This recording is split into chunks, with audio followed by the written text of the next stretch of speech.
Wait, but you know what? Like, yes, this could have been avoided. Yes, this owner did make mistakes, but let's keep it real. Okay. This is a trifling heifer. I'm sorry. You are trifling and you are wrong, and that is foul.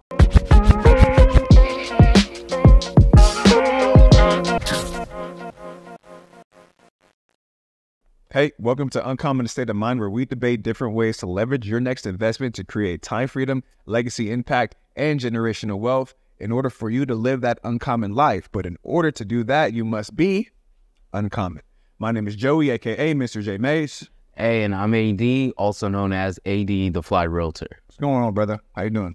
Man, I'm good. You know, just shooting here with my boy, talking real estate, talking investing, and you can't be better. And yourself? You already know. Every day's a good day, bro. That's what's up. So this show, I want to pose a question to you guys. Okay, say you get into your first Airbnb. You're in LA. You have an extra property in Los Angeles, and you're like, you know what? Let me put this property on Airbnb. You rent it to your guests. You know what I'm saying? You know, you rent it for your guests for a little while, and all of a sudden, when it's time for your guests to check out, they don't check out. They just stay there. And not only are they staying there rent-free from that point forward, but they also have the legal right to stay in your home rent-free, and they're going to sue you for not being a great landlord. That's right. Damn, that's crazy. So the stories that, you know, puts fear into people, be like, man, I do not want to do this. And, you know, you could see why. You know what I'm saying? Right. I mean, it makes sense, really, like, because just hearing something like that, that's not something I would ever want to get into. Bro. You know what I mean? Like, especially if you don't know the details. Yeah. So I actually, this is obviously a real story. That's the only reason why I'm bringing it up. This actually happened in LA, and I'm going to have probably like a picture of the article from LA Times. Kind of just talking about what the heck we're talking about right now, right? So how it starts says she checked into a luxury Airbnb and then refused to pay or leave. It's been 540 days. That's wild. That's over a year. Yeah, and she has the legal right to stay. It's insane. So pretty much the lady's name is Elizabeth. She had an Airbnb stay at a luxury space. It's a guest house. In April 2022, she just simply decided not to move out. She's been living there for free, and refuses to budge. And it's actually suing the landlord for a relocation fee of $100,000. Shit. Is it? That's crazy. It is. It is insane. And currently, why this is even able to go on in the first place is because there is a just cause ordinance which LA passed that, you know, allows pretty much landlords need the right or a good reason in order for you to be evicted. And there's another ordinance that's also protecting her, which is the stabilization ordinance, which is just pretty much for low-income housing to make sure that, or sorry, not low-income housing, but like rent stabilization for. I mean, it's not necessarily for low-income housing, but it's to protect tenants, really. Yeah. So protect tenants and how much they pay, but also protect tenants in the habitability of the unit. Yeah. Yeah. So both of these ordinances are protecting this guest from getting evicted. Obviously, they can stay. And it's costing this short-term rental owner thousands of dollars, obviously. Right. You know what I'm saying? So right. Pretty insane. When AD actually sent this to me, I was like, yo, we need to talk about this. I mean, that's really crazy, like, honestly, because that's one thing that you would never really think happened, like, you know, you would expect if somebody stays longer, like, okay, maybe a day or two, right, past the amount, like, I can probably take that if they don't pay for a day. If they stand there, like... Well, I mean, worst case scenario, like, okay, they're not going to pay, like, maybe a day or two, like, who knows? I might not even take that to court. 540-something days, dude, like, that's crazy. Like what? So what another thing that's really protecting this squatter, I mean, if you will, that's what she is. Just because it's a luxury property doesn't mean she's not squatting. This is the truth. So another thing that's protecting her is the fact that the actual place wasn't licensed correctly for short-term rentals, which then kind of boosts the argument for the tenant staying there for as long as they can, because now that person staying there is now, qualified, especially due to the amount of days that they stayed. And especially if they were receiving mail and things of that nature, they were there for 6 months. They then qualify as being a tenant in this person's home and not a guest. Right.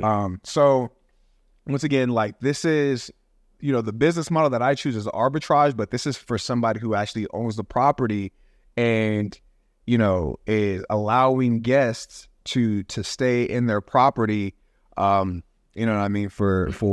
short-term stays or midterm stays and things of that nature. This was a midterm stay. Obviously, it was over 60 days. And, there's a couple of things that went wrong here. And I mean, the best thing that we're going to try to do is just kind of probably like talk about a couple of different ways that this could have been avoided. Right. You know what I'm saying? For those of you who have property, especially in LA County, LA City, especially, you know what I'm saying, to kind of avoid situations like this. Number one, and AD and I talked. Wait, but you know what? Like, yes, this could have been avoided. Yes, this owner did make mistakes, but let's keep it real. Okay. This is a trifling heifer. I'm sorry. You are trifling and you are wrong, and that is foul, because this woman moved in there knowing what she was about to do and what she was going to attempt to do. Like, that's foul to take advantage of somebody in that way. Like, I don't care what anybody says, like, just morally, she may be in her legal right to do what she's doing, but we all know the law doesn't always coincide with good morals. This is foul. It is foul. Like, it's horrible. It is foul. I was talking to him, but like, there's a whole show of a dude, it was on Netflix. You guys probably remember if you guys watched it. A whole Netflix show of a guy who he actually practiced as a lawyer. You know what I'm saying? It's a documentary. If y'all remember, put it in the comments. But he has to actually practice as a lawyer, and then on his side job, he was a teacher. And since he knew the laws, he decided to go ahead and use the law for his benefit. So, once you enter into a property, you know what I'm saying, and you stay for, right here it says, the amount of time that they stayed, 6 months, legally qualified them as a tenant. On top of that, the second that they get like bills in their name to that property, they also legally qualify as a tenant, even if it's shorter than that 6 month period that they were there. If they're receiving that type of mail, and AD and I talked about this in the later, a long time ago. Yeah. Or like, they are legally a tenant, and then you have to go through the eviction process, right? So one of the ways that this could have been avoided, one, I'm not sure if they got mail there or not. 6 months, I feel like, where are they getting their mail? And if the host wasn't aware of this specific law, then there's a good possibility that this person, this lady, was receiving mail at this location. Now, if she knows, like, once again, she knows what she was doing. So the second that she was like receiving mail, she's like, oh, I've got them. You know what I'm saying? Right. So, one, your guest cannot receive mail at your location, period. You know what I'm saying? Because then you are legally a landlord and they are legally your tenant, and you must go through the eviction process. And especially if you're in California, which is extremely friendly to tenants, which is why a lot of people don't like to do like to invest here. Or not rent, sorry, but they don't like to invest and be like property owners here. Or landlord. Here. You know what I'm saying? Then it is very hairy. You know what I'm saying? So you really want to avoid them, you know what I'm saying, getting mail at all costs. Now, number two, we saw that they stayed for 6 months. This is just something that I thought of, and just to kind of keep things safe, is I would do it in 30 days. I would have a guest, if they're going to stay for that long, I would do 30-day increments, maybe. You know what I'm saying? Like, okay, you're going to stay for 30 days. On the 30th day, you have to exit the property for the day. And then maybe come back and you can do your next 30 days. That way you stay within that guideline before they become like actual tenants, you know what I'm saying, to that property. And they can only be guests 30 days at a time. Even if it's for a day, even if it's just for your cleaners to come clean up and flip it over and flip the property. That way they can come back in and stay in that property again. That also gives you a little bit more protection when it comes to the law. You know what I mean? So that's another big thing that could be taken into consideration when operating here in LA City. You know what I mean? So another big issue that happened here, and which is obviously what kind of like was the icing on the cake, is they didn't have the correct licensing in order to run their house or their guest house as a short-term rental. So automatically, without that licensing, you are seen as a landlord. And that person in your property is seen as a tenant. You know what I'm saying? And that's what they believe that the agreement was, because there is no documentation stating otherwise. So when you take this to court, that's it. It's cut and dry. But in court, they're just going to look at it black and white, like what's on paper and what was the situation. And that's what it is. Like, it's not going to be like, oh, well, both sides thought it was this. It's like, what's the law say and what's the situation?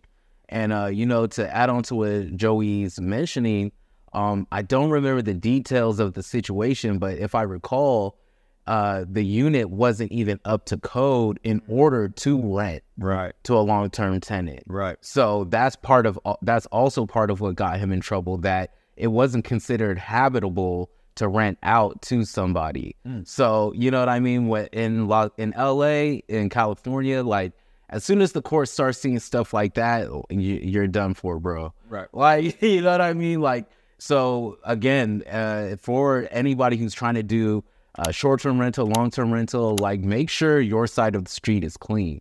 Like, you got to be up to code. Like, I'm not saying it's got to be the best property in the world, but it has to be fully habitable, whatever that means, according to the city, state laws and county laws. Like, make sure it's up to code, because you don't need somebody being able to like pull one over on you because you don't have your unit in proper order. Exactly. And understand like the business model that you choose, right? So this is for somebody who owns a property, who then decided to put it on Airbnb to rent out to other folks. And of course, like, for people who are not really inside of, the Airbnb space or the short-term rental space, this is just another, scare tactic to get you to think like, oh my goodness, like, look at all the horrible things that happen with short-term rentals, when in a lot of cases this could have been avoided. This is pretty much the worst case scenario when it comes to like, no, for real. This is like the absolute worst case scenario happening, but of course it's going to get publicized, and it should, because people need to have, some sort of guidelines on how to operate. But depending on your business model, like me personally, I do arbitrage, meaning when I go to, I rent a space and then I re-rent it. So to the complex's eyes that I'm renting from, I am the tenant. You know what I'm saying? And whoever comes in and is subletting from me is the guest. So technically, they do not have any tenant rights. All the tenant rights are mine as the person who is renting from the complex, right? There are ways around that. If that guest starts to receive mail,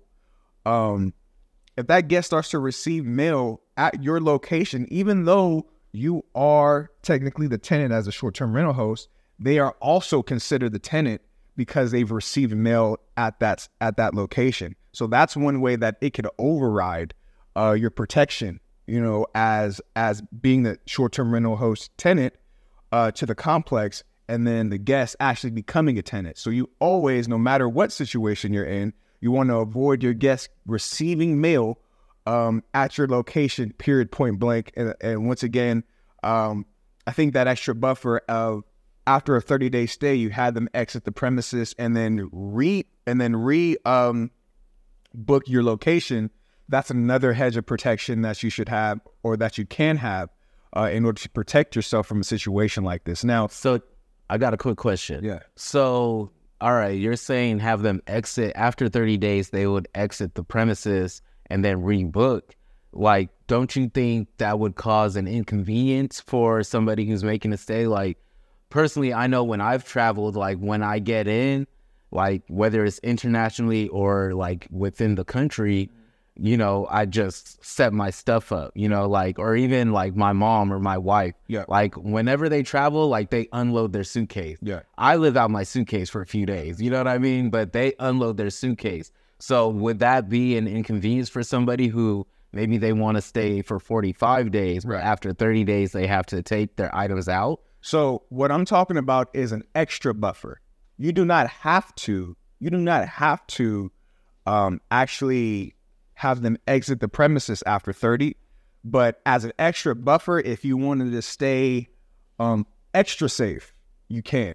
Now, don't get me wrong, there's people who stay for longer than 30 days, maybe 45 days and more, but that's perfectly within your right as a short-term rental host, as long, once again, as they are not receiving mail at your property, because they can go and try to say that they're a tenant, but if they don't have any proof, physical proof, that they're a tenant at this location, you can have them escorted out with no problem. You know what I'm saying? So what I'm saying isn't required. It's just an extra buffer in case you're like, I don't want to have to deal with this at all. You know what I mean? So right. Yeah, that's just that, and that's what I'll say to answer that question. But it's insane. You know, there are people like, you know, whoever the people that are watching this podcast and us who want to do right, who want to just, you know, improve our lives, improve our families' lives, and do business the right way. But there are people out there that will take advantage of you anytime they can. That's a fact. You know, fact. Like, so no matter be aware of that. Yeah. No matter how, you know, well-intentioned you are and how, you know, solid into the book you are, there are always people out there to take advantage, and you need to be aware of all of the tools in the toolbox that they can possibly use in order to do that. You know what I mean? Right. One thing, Ian Dunlap, the master investor from Market Mondays, one thing he always says is you need to know what the worst case scenario is. And, you know, that's actually what this sounds like. Like, even this owner who owned the luxury property, knowing that, well, he might not have even known that his unit wasn't considered habitable for rent. But if you do know that, you need to understand that even if you're going to like operate outside the lines, you need to know what the worst case scenario is. You know, I'm sure he was fully unaware that he could take this woman to court and she would still win. You know what I mean? So like, you really get the knowledge you need. Like, you know what I'm saying? Yeah. I'm not saying like overanalyze or like study too much. You know what I mean? Because that often causes people to not take any action. We definitely want you to take action, but really make sure you know enough to get in there and really do what you need to do. No, honestly, and to be honest, none of the tenant laws would have came into effect if they had just had their licensing to run as a short-term rental. With that little piece of paper, that little layer of protection, all that tenant stuff in regards to the ordinance, the stabilization ordinance, and the just cause ordinance wouldn't even be a thing. Man, you know what I mean? That's a big deal, because it's like, honestly, you know, my dad used to tell me where like there's things you could have done to make sure this never happened. Right. You know what I mean? And this guy didn't do those things. Like, he didn't do those things. So technically, with him renting out this space to somebody, and he didn't take care of his proper paperwork, he didn't get his right licensing or registrations. Now he set himself up for a woman to be able to stay in his unit for 540 days. Whereas if he just made sure he had the right licenses in place, you know, then you could take that to a judge like, hey, Mr. Judge, like, this is a short-term rental. I registered for a short-term rental. That's my only intention for this place, short to mid-term rental. And this lady took advantage. Yeah. But now he lost in court. He lost on his money. And if I remember correctly, it's not like it's a paid-off property. Like he's paying a mortgage on it. It sucks. And for what my mentor always said was like, you never want to operate a business that has a single point of failure, right? Right. And this right here is a critical piece, which is a single point of failure that pretty much ruined the entire, business model. You know what I'm saying? You always want to operate with options. And unfortunately, because this specific detail wasn't taken care of, it's pretty much ruined the revenue that they were supposed to be getting for this property for not only, that year, but years to come. That's a big hole, man. 540 days, you're usually getting paid daily off of something like this. And now you're having to cover the rent, not the rent, but the mortgage out of your own pocket, which is, Right. Which is something that nobody ever wants to do. So you just be aware of this type of stuff, guys, is the most important fact about this conversation. For real. And really, like, just make sure you're within code, because again, like, California is a state that's heavily going to make sure you're doing things right. You know what I mean? Make sure you're in code. Like, don't leave yourself open to situations like this, because that's so wild to me, man. Yeah. And actually, AD just came up with the perfect B for the day for this. So I'm going to go ahead and let him take care of that. Yeah, the B for the day is be compliant. So whatever you're doing, whatever you're investing in, whatever your entrepreneurial goals are, just make sure you're in compliance, man, because you don't want somebody to be able to come back and be like, oh, because you didn't do A, B, and C, now we can hit you with the book. You know what I mean? Be compliant. For real. Like, that's all I got to say. Big time. Be compliant, be you, and be uncommon. All right, until next time. Stay up.